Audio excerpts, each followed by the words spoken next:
Well, we are in part 7 of Spong's book, and the whole thesis that Spong is trying to elaborate is that so much of Christian doctrine and Christian belief these days, in the so-called post-Newtonian world, is unbelievable. And if it remains unbelievable, as it does to so many people, I'm sure you may have friends who just kind of poo-poo the whole idea that Jesus could walk on water or anything along those lines.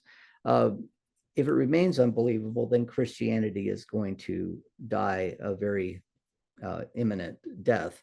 As we see, the churches, more and more people in the United States are claiming that they are part of the nun group. They have no religious affiliation whatsoever. One aspect of the unbelievable facets of Christianity is the miracles that are often so central to some sects of the Christian church. I think especially of the miracle oriented, if you want to put it that way, aspect of the Pentecostal movement.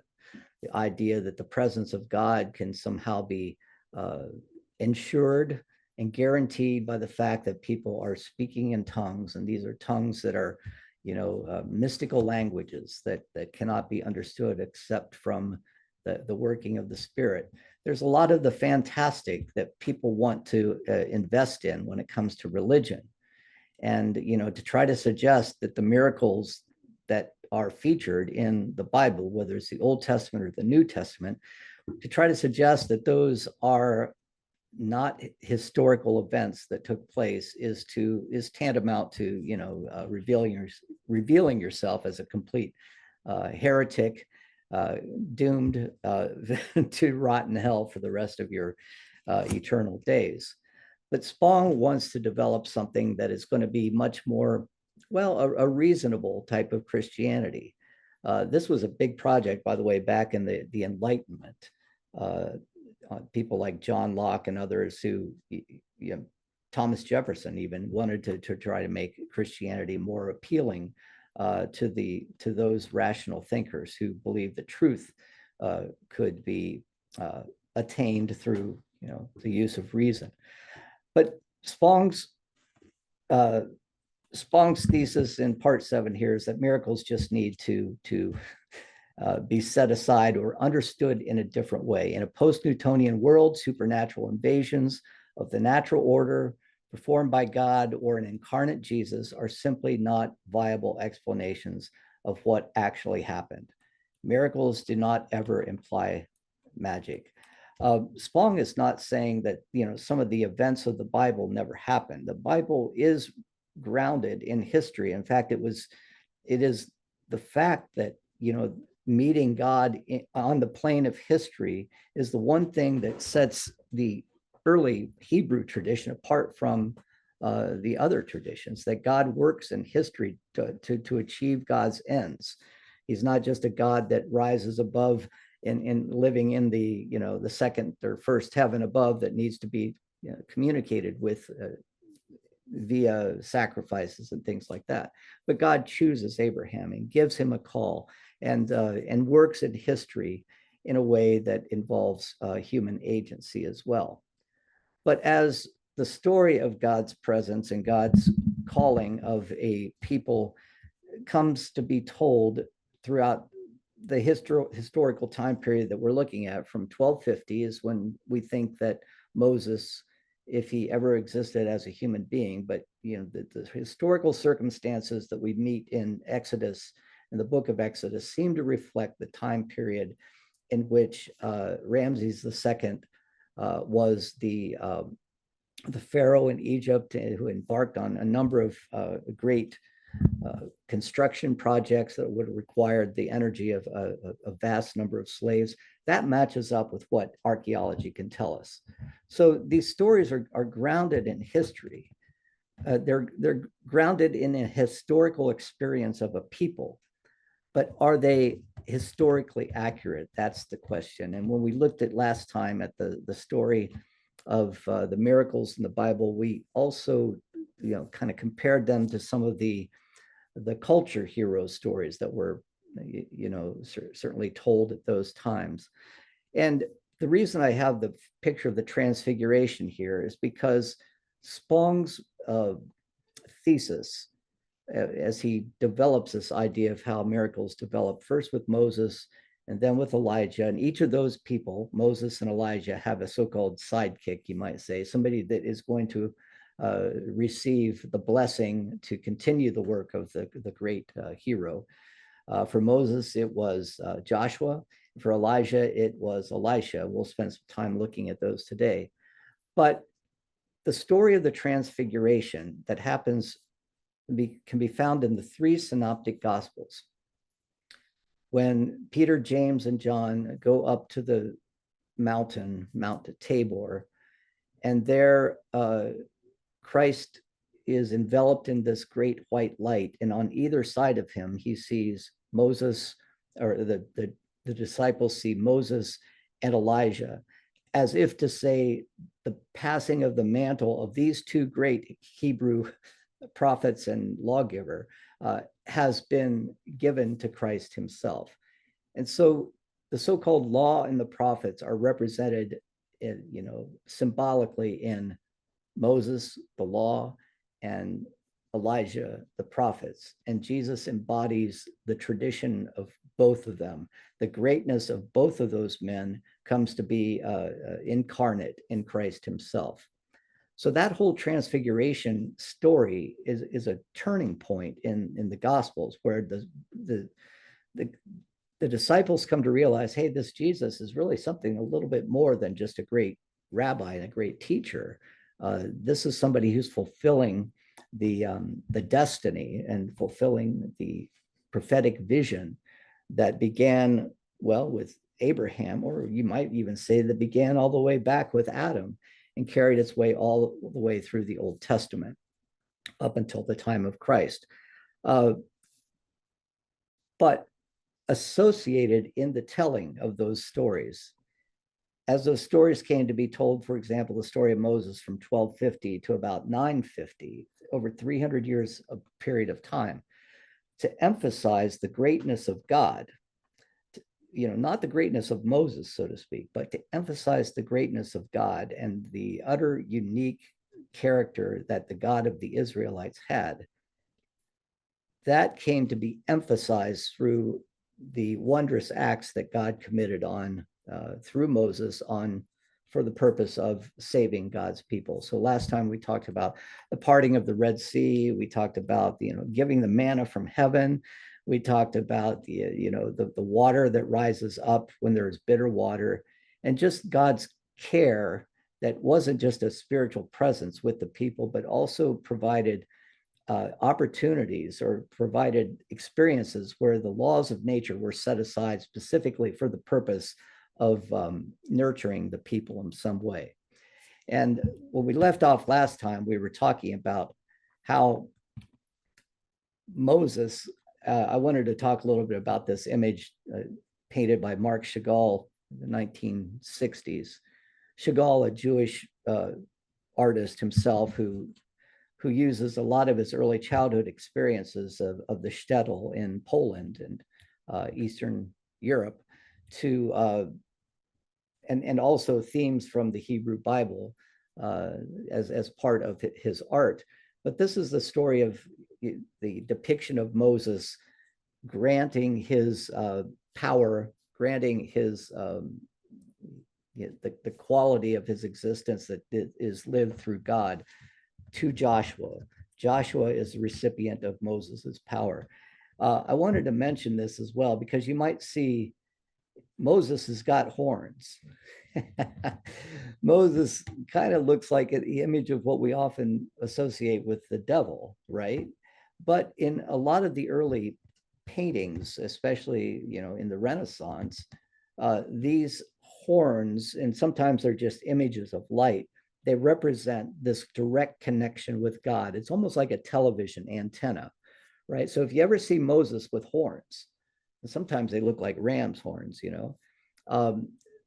it's not because Moses actually had horns. It's another symbolic representation of God of how Moses was able to communicate with God. He had that special relationship. And of course, we all know that Moses did not make it into the promised land, but uh, was going to pass on this special communication that he had with God to a man named Joshua. And so if you get to the end of Exodus and the story ends there, or the end of Deuteronomy, by the way, Exodus, Numbers, Leviticus, and Deuteronomy roughly tell the same story from, the people in the desert and coming into the promised land. But if you get to the end of that Pentateuch, right, uh, and you pick up with where that left off, you're reading the story of Joshua.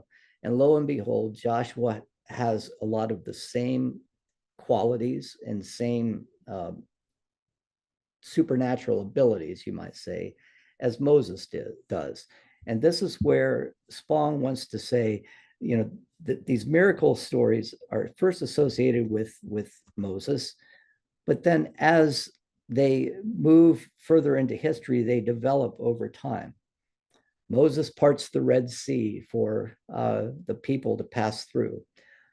Of course, we talked last time about most likely the group of people that came out of Egypt was probably not 300,000 men, which didn't include their wives. And let's just say, they 100, let's just say half of them had wives, which is considered, that'd be 450,000 people.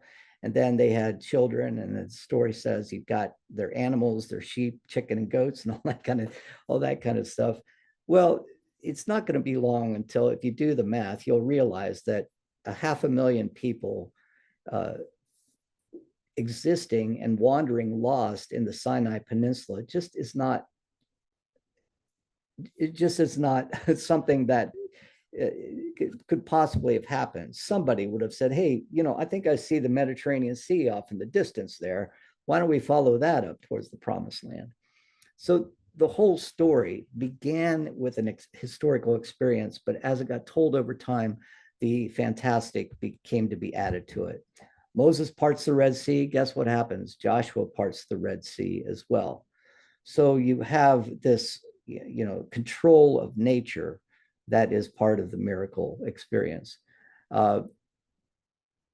Moses is able to make food expand, is able to feed the people with manna from heaven. We don't see that happening with Joshua, but Joshua does do something that's a little bit different. And in the heat of the battle with I think it's the Edomites, I can't remember now who he's fighting, but they needed a little bit more time and a little bit more light to overcome their enemy.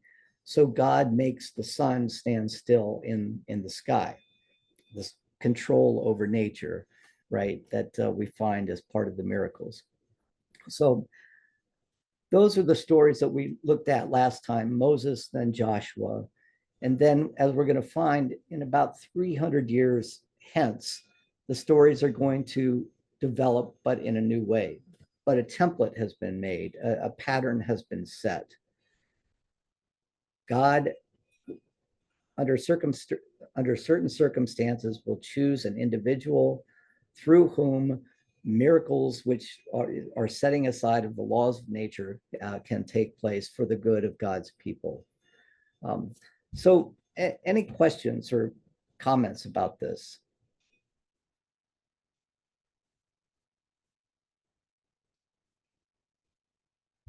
Well, we're picking up then on chapter 17. And remember, Moses was the representative of the law, God giving a moral calling to the people that is written on one's hearts. But the law must take flight, you must say. The law must have feet. It must be enacted in a certain way. In the center of the law is God's concern for the poor, the widow, and the orphan. It's almost as if to say, look, you all were slaves in Egypt, and you know how bad that experience is.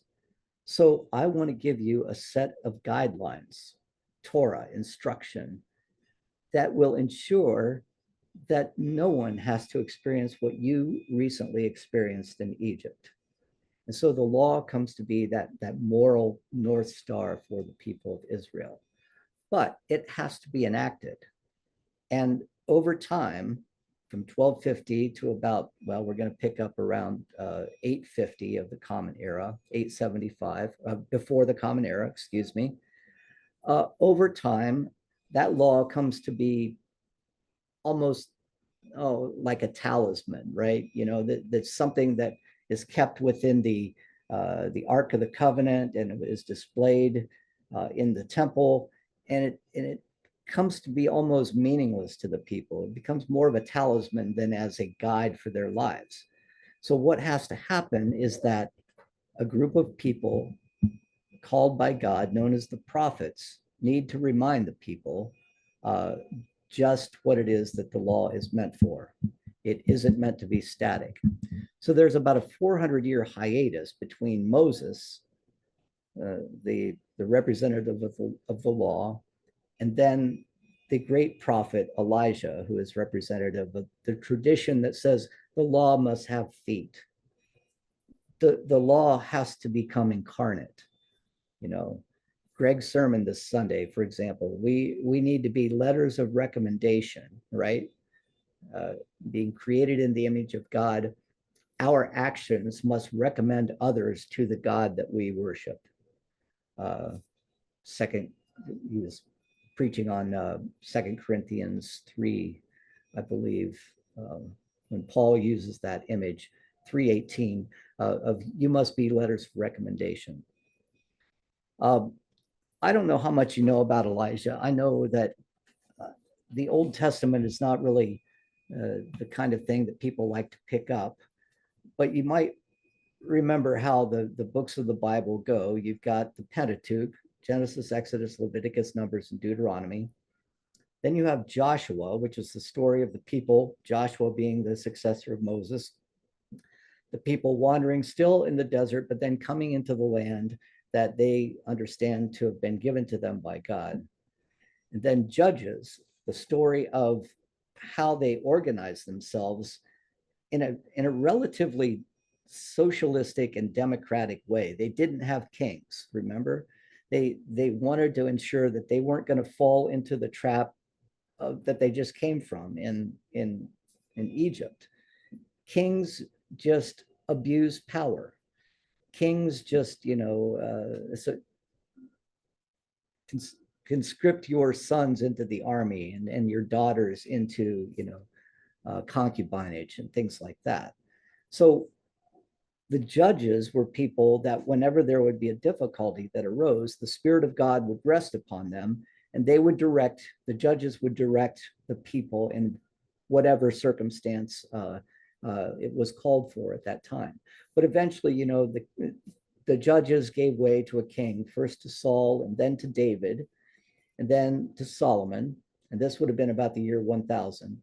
But then after Solomon, the 12 tribes of Israel divided into two.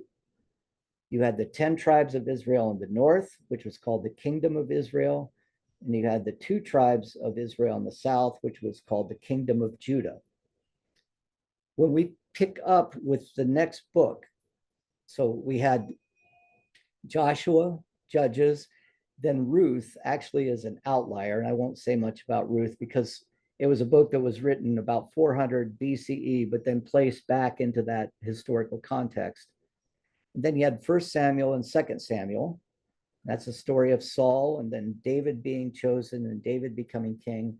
And then 1 Kings, the story of Solomon, and then, how Solomon's sons really mess up the whole kingdom and the division of the kingdom. And then by the time you get to 1 Kings chapter 17, the year is about 850 or 875 BCE. And in the northern kingdom of Israel, there is a king who is a very bad example of what it means to be king. If the king is supposed to be the incarnation of the law itself, then this particular king by the name of Ahab fails miserably. So there's about a 400-year hiatus here between the miracles of Moses and the miracles that we're about to see happen with Elijah. but they follow the same pattern. So, I'm sorry if that was a very pedantic overview, but I find that a lot of times we all need a little remembrance of how the Old Testament works. Are there any questions or comments about that very brief overview of history between Joshua all the way up to the time of Elijah? Or questions? Okay. Well, in around 875 or so, a king by the name of Ahab becomes king in the northern kingdom. And of course, as happened at that time, one of the ways that you became wealthy is by making alliances with other kingdoms in the area. And Ahab's father made an alliance with the Phoenician king and said, I would really like my daughter Jezebel and your son, the king said, I would really like your daughter Jezebel and my son Ahab to be married, to kind of seal our alliance. Great, wonderful, right?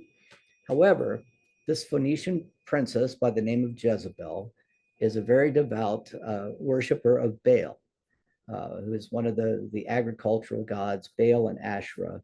And her coming into the kingdom is seen as an infiltration, you know, uh, you know, kind of similar to what we're talking about today, all the riffraff coming in and ruining the purebloods, right?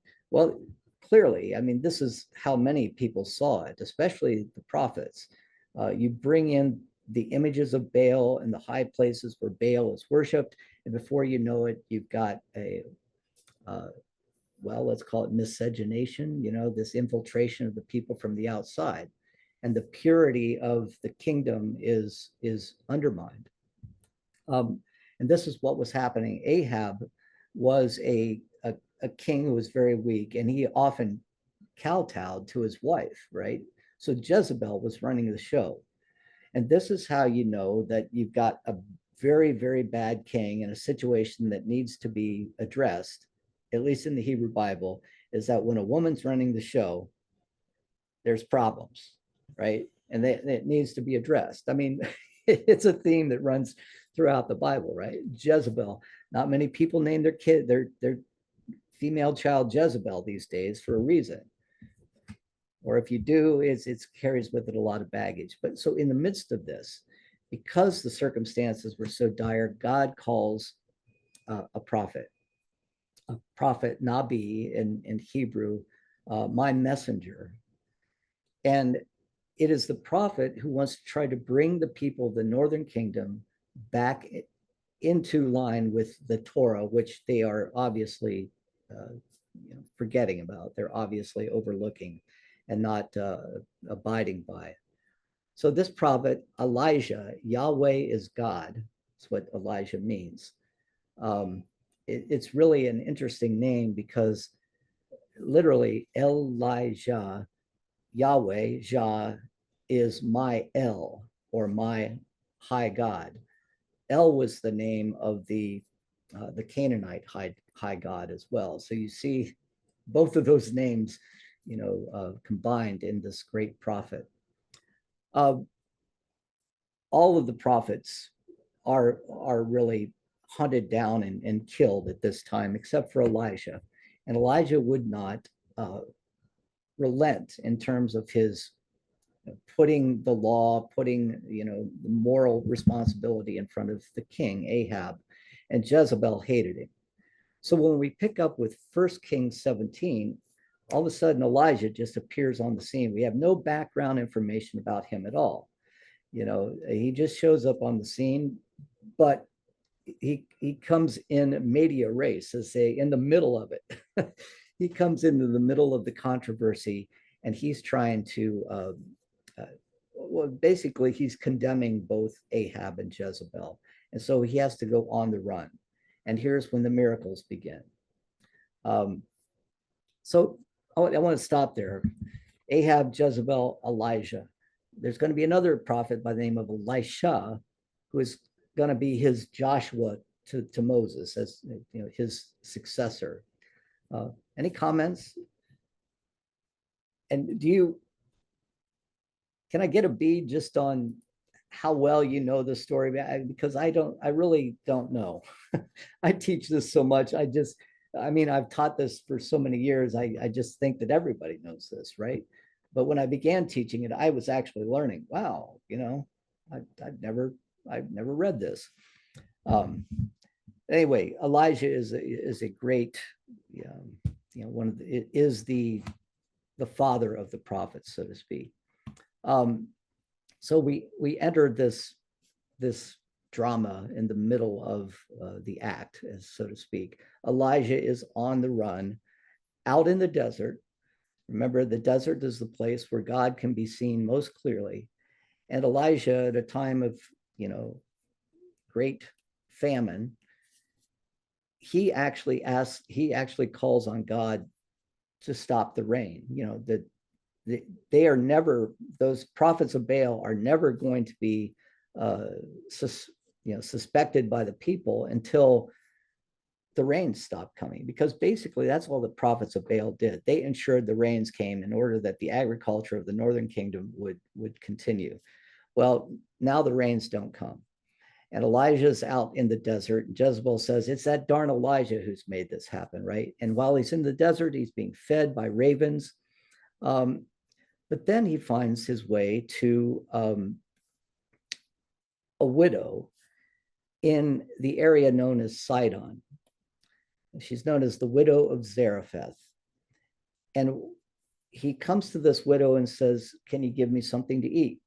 My ravens have, kind of flown the coop, so to speak, and I have nothing to eat.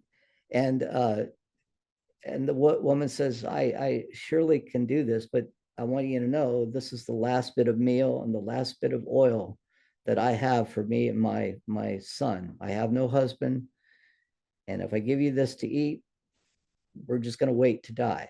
And Elijah says, and here's this miracle, look how it fits into the pattern of providing food when there is none. If you feed me, I can ensure that the meal and the oil will never run dry. And this happens. I want to make a reference to this just as a little aside.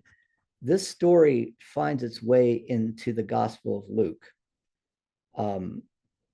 When Jesus goes to his hometown of Nazareth and he speaks from, he speaks in the synagogue, he reads from the book of the prophet Isaiah that today, God has sent me to set free the captives and to give healing of sight to the blind and to proclaim the acceptable year of the Lord.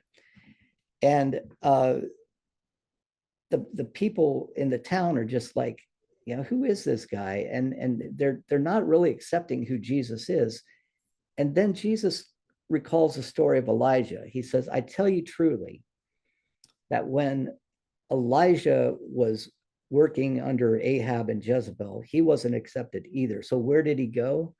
He went to a woman in Sidon who was a Gentile. And it was through this Gentile woman that he was saved. And so when Jesus is telling this story, he is suggesting that the Messiah is coming for not just the Jews, but for the Gentiles as well.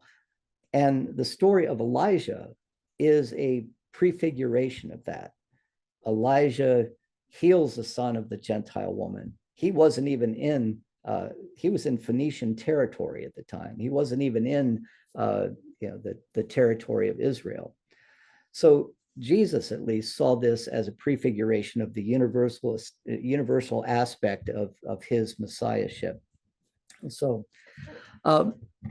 he provides food. Lo and behold, something else is added to the typology of a miracle.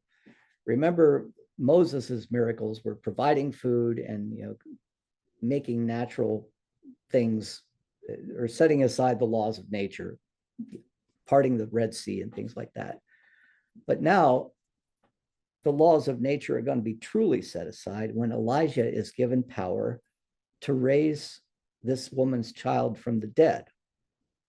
Now, this is a development of the earlier typology, right? So we're seeing, according to Spong, we're seeing how these miracles are developing even further over time. And then finally, there's a showdown. This happens in Elijah in 1 Kings 18 and 19, I think, where Elijah meets the prophets of Baal. And you may know the story. They both ask for they pray to their gods to bring the rains to end the drought. The prophets of Baal, they dance around the fire, and they can't make it rain. And then Elijah calls on God, and the rains come pouring down. So as a demonstration that God's power is, once again, the power over nature. So this is the story of Elijah, the great prophet. And just as Moses had a counterpart, you might say, or a successor in Joshua, there's this miraculous story about Elijah passing on his mantle, so to speak. And this comes to be a metaphor for, passing the torch or passing the mantle to one's successor. And you might know the story. It became popular maybe 30 years ago when the movie Chariots of Fire came out. The title of that movie was a reference to this event that happens in 1 Kings chapter 2. Elijah isn't going to live forever, but he's not going to die, so to speak. Very much like Enoch in the book of Genesis, he is going to be taken up into heaven. His power is so great that he will be taken up in heaven. And interestingly, there is a question about Moses as well. Well, Moses was greater than Elijah. Well, how come he wasn't taken up to heaven? So when you read especially the Deuteronomy account, when it talks about nobody knows where Moses was buried, the suggestion is that Moses himself was taken up into heaven, thus setting the groundwork for the day on which they can return and be with Jesus on Mount Tabor during the Transfiguration. Let's get back to Elisha here. Elisha is about to depart, and he's already chosen a successor. And by this time, there is a group of prophets. There is a school of prophets that are following Elisha and presumably Elijah as well. And Elisha says, please give to me your power. We need that. We need you as a conduit through which God works. And Elijah said, well, God is coming to take me away, but if you see me ascend into heaven, then that means that God wants my mantle to pass to you. And this is what happens upon Elijah's ascension into heaven on a chariot of fire. And this is this image that I have here. He's passing on his cloak or his mantle to Elisha. And the whole miracle cycle begins again. But it also develops a little bit. Elisha, like Elijah before him, is able to part the Jordan River. All he has to do is kind of strike the river with Elijah's mantle, and there the laws of nature are somehow set aside so that the river parts. Elisha, in a manner very similar to Elisha, also provides for food, and it happens to be a widow as well. This is a Shunammite woman this time, not an Israelite, but a Shunammite. And the same situation, the woman has no oil, and Elisha asks for oil, and he says, if you give me oil, this oil jug, this jar, will never run dry. It will be the everlasting oil. And then very similarly, this woman, the Shunammite woman, has a son, and this son passes away. Now tell me if this sounds familiar, okay? because I was very crestfallen when I made this realization way back when I was a little bit more conservative in my reading of the Bible. Uh, does this sound familiar? The woman, her son passes away, but Elisha is nowhere to be found, right? And so word gets to Elisha, the Shunammite woman's son has died. And Elisha says, you know, I want to send my staff, towards him, and let's start the healing process. I got some things to do here, but I've already started the healing process from afar. So he's overcoming space in this miracle, right? And then finally he gets to the woman's son, and I really like this image, no doubt influenced by Rembrandt, but it was Lord Frederick Leighton. Elisha raises the son of a Shunammite woman. He gets to the point and he breathes onto the son, and the son comes back to life. Now, does that sound at all familiar? I mean, if you've read the Gospels, you know the story about the centurion who comes to Jesus and says, "My son is deathly ill, and will you come and will you come and heal him?" And Jesus says, "Yes." And the centurion says, "Hey, look, I'm a guy. I have power over, or I administer over 100 soldiers, and if I tell them to do something, they do it. So I know you, Jesus, do not even need to come to my house. You can just tell the spirits that have caused my son's illness to leave, and they will leave." And Jesus says, "Of the Gentile," now this is a centurion, right? He says, "Of the Gentile, such faith I've never even seen in all of Israel." This is a direct reflection of the Elijah and Elisha cycles. Very clearly a direct reflection of the cycles of miracles that we're seeing here. So these miracles are developing over time.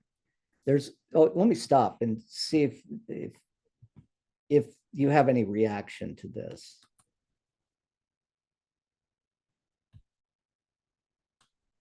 Just from a personal perspective, as I began teaching the Old Testament and started to get into Elijah and Elisha, and I was, fairly soon out of graduate school, or out of seminary, I should say. And I started to make these connections. And I was thinking, oh my goodness, that these things that we've accounted as historical events, they have predecessors, they have typologies that they're following, right? This is just a riff on an earlier story. And it really opened my eyes to the whole, historical critical method, that, what we're seeing in the Gospels is a demonstration on the part, or an attempt on the part of the author of the Gospel, to convey Jesus in the light of two or three people, Moses and Elijah and Elisha and Joshua. I mean, the name Yeshua in Arabic, or Aramaic, excuse me, is the Hebrew name Yeshua in Hebrew, right? And so it was really a revelation to me that made me think, this is not coincidence. This is just not a coincidence. These stories are very similar to each other. And they're developing, as Spong says. There's something new that happens in the Elisha cycle. And it's again with a Gentile. It's not with an Israelite, somebody from the 10 tribes of Israel, but the Syrian general by the name of Naaman, I should say, Naaman, hears about Elisha through a slave girl of his wife. And he comes to Elisha and says, "I hear you do great miracles. I'm struck with leprosy. Will you heal me?" And Elisha does something that's really quite extraordinary. He just says, "Go bathe in the Jordan." Again, Elisha doesn't even have to be nearby, right? Go bathe in the Jordan and everything will be just fine. So Naaman feels a little bit put out by this, but he does so, and lo and behold, his leprosy is gone. Well, this seems to be, just a blueprint for the later miracles we're going to see. But these miracles fall into three basic categories. There are the nature, setting aside the laws of nature, raising people from the dead. Elijah and Elisha both do that. Jesus is going to do that with Lazarus, as well as healing miracles introduced here for the first time with Elisha. And after this cycle, it would have been after about the middle of the 9th century, or towards the end of the 9th century BCE, according to Spong, there are no more miracles that are recorded in the Bible, in the Hebrew Bible. And I have to question that a little bit. I have to think about whether that's true, especially as we get up to, some of the apocalyptic type of literature. I think particularly of Balaam's ass, for example, the talking donkey in Numbers. Spong obviously has a very definite understanding of what a miracle is. It's either setting aside the laws of nature, raising people from the dead, or healing. But he says that from the time of Elisha all the way to the time of Jesus, no miracles take place. But lo and behold, by the time we get to Jesus, guess who he tends to look like? As the people are telling the story of Jesus, especially among Jews who are converted to Christianity, it's pretty clear that, they know who the types are, the prefigurations are. They know Moses and they know Elijah. And so when they hear the stories about Jesus, it doesn't take much of a leap of imagination for them to understand what the gospel writers are trying to say. This is a man who is not only great like Moses and Elijah, but even transcends them, as the story of the Transfiguration suggests. The stories are all going to be retold in the Gospels. Let me stop. Any questions? Just jump in if you have any. Dan, Yeah, go ahead. I'm thinking that miracles also were important for the vast majority of subsistence farmers who populated, all of the pre-Christian era, first century and after,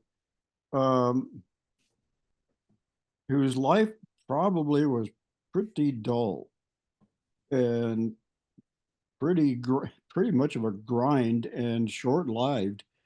And Right. the miracles, were something that could have lift them up above, very much like we have fantasy television programs today. Mm-hmm. I don't know if that is a hypothesis or not, or Well, it certainly is true of the agricultural people. The miracles were always, or the miraculous was always, they always tried to prime the well through sacrifice, right? And I think this is the one place where they're not appealing to God so that God responds in a way that is miraculous. God is initiating all of these things, which suggest, God's care for the people, that God is behind this. He's not being bribed in order to do it. And I think that's the one thing that really sets apart the Hebrew tradition from the other traditions of the ancient Near East at that time. And we see it throughout, especially the prophets. I despise your solemn festivals, God says, right? Because all you're doing, says God, is falling back into the whole nature religion of thinking that you can bribe me. I don't want to be bribed. I don't I don't want the smell of animals to be, wafted into my nostrils so that I can be fed, which is the belief that many of the nature religions had, that gods who were spiritual could eat the food through the burning of the burning of the meat. Uh, but this is a God whose miracles are initiated by God's self, you know, and that becomes all the more important for the idea of the incarnation, because that's the final miracle, so to speak, that God becomes man and offers his son for the redemption of the world. Now, Spong is highly critical of all of this, right? And he wants to set aside any kind of reference to or dependence on miracles as having anything to do with, the Christian religion. And he's not alone in this. This was introduced all the way back in the 18th century by Enlightenment thinkers, right? The Jefferson Bible. Jefferson basically took a pair of scissors to the New Testament and said, this is what I can believe based on reason. This is what I can't. All of the miracles got shunted aside, right? But add to this also what we know about recent biblical scholarship. And this is where Spong is going to take us. And I'm probably going to have to leave on this note. But Spong is going to point out in chapter 18, which is where we'll pick up when we return, that if these miracles actually happened historically, if they were actually events that people experienced, and they were momentous, right? Raising somebody from the dead, Lazarus, healing a leper, bringing sight to a man who's never seen before, walking on water. If all of those things happened, then why does Paul never write about it? Right? Because Paul was writing 30, sometimes 30 years before the gospel writers. So even if they did happen, Paul obviously didn't think they were that important to try to mention. He didn't use them as any kind of justification for his claim that Jesus was the Messiah. And that was the expectation of the Messiah, right? That they would come and there would be the healing of the blind, there would be the release of the captives, everything that Jesus spoke about in his synagogue sermon, or so to speak, in Luke 4. Paul doesn't mention any of those things. Jews were expecting those things when the Messiah came. So obviously, Paul either had an understanding of Messiah that wasn't based upon the Jewish idea of miracles, or Paul never heard any of these stories, or if he did not believe them and consider them to be important enough to include in his explanations, his proclamations of who Jesus was. So I think that's probably where we're going to have to leave. But all of this to say that according to Spong, when we're reading the Gospels, all we are seeing are the Elijah and Moses miracles retold into a new context and even redeveloped to become even more fantastic than the miracles that preceded them. Jesus walking on water, Jesus, bringing a man who's been dead for 4 days back to life, things along those lines. Any last words? Yeah. Go Dan, ahead, Will. okay. Several of us here, I'm sure, have watched the film Chariots of Fire, and we remember a Scottish Protestant runner, Yeah. Benedict runner from the UK, and through moral courage and determination, they managed to succeed in the Olympics.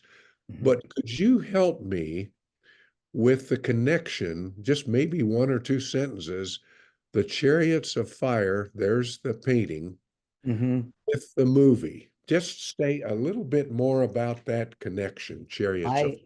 Will, I don't know. I never even understood it when that movie came out, other than the fact that, you had this Jewish runner who felt Yeah. it more important to to seek glory under God's law by not running on the Sabbath, right? Yep. Instead of the glory that came from the world. And so much like Elijah, he stood apart. Okay. And other than that, I can't give you any. Anybody else want to try? Because I don't remember the movie that well. It was a while ago. It's almost Well, it won awards, and I coached track in the public schools, so of course I was fascinated by it. But right. many here have seen it. Yeah, and it's been a long time for me. I'll try to look into that. Well, but even your brief comments helped me some. Yeah, Yeah. I'm going to keep working on that. Thanks. Anybody else? Well, okay, Sharon, don't you have to be at a meeting across town? They actually canceled it because not enough of us were going to be there, so I didn't go. Yeah, Okay. thank you for asking. I appreciate it. This was Sure. very, very helpful. And I was going to mention to the group that Cindy Strassheim may join us beginning next week. Oh, So that we'll would have be, more people from outside of our Nebraska group. and Cindy knows about our book next week, right? Yes, that's why she's joining. Yeah. And please, pass this along to other people. I don't think it's really necessary to read the book.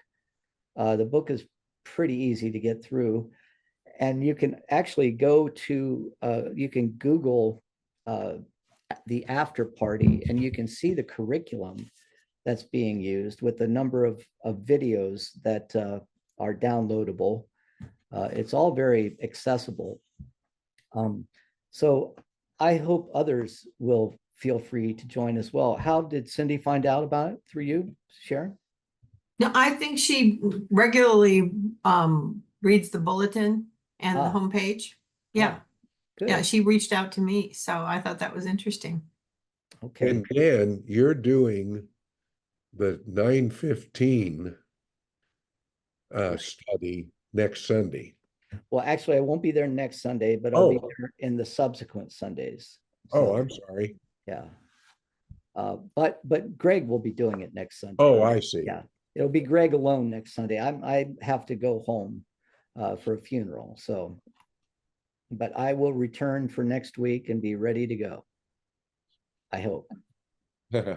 Well, thank you, everyone. Appreciate it. Nice seeing you all as always. This nice, august, intellectual group. All right, so let me stop my share here. I hope you all have a good, oh boy, time in Maine and wherever else, your journeys have taken you. Eat some lobster for me, please, Lynn.